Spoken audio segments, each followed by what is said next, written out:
Today, I'll walk you through how to create Notion database templates, even if you're a total beginner or just need a quick refresher.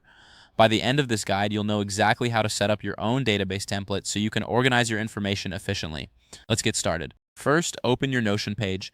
If you're not familiar with Notion, think of it as a digital notebook where you can create various types of content, from simple notes to complex databases. Don't worry if your dashboard looks slightly different. The core functionality remains the same. Now, once you're on your Notion page, look for the New button located at the bottom left. This button is your gateway to creating new content. Click on it and you'll see a variety of options. Next, click on Database. This is where the magic happens. A database in Notion allows you to structure your information in a way that's easy to manage and navigate. Now, let's create your sample database.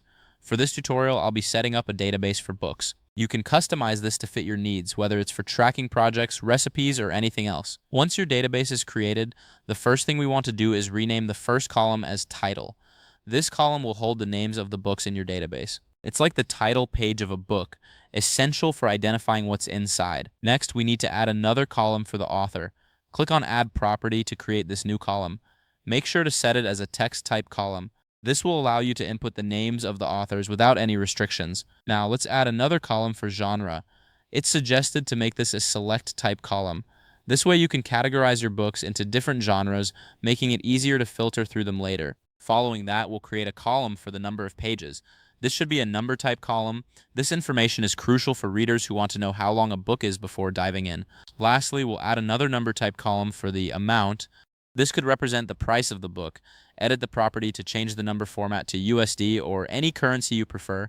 This will help you keep track of your expenses if you're purchasing books. And there you have it. You've successfully created a Notion database template for books. Remember, the beauty of Notion is its flexibility. You can adapt this template to suit any purpose you need. If this helped you out, please give the video a thumbs up. If you run into any issues, leave a comment below. Subscribe for more actionable guides. Thanks for watching.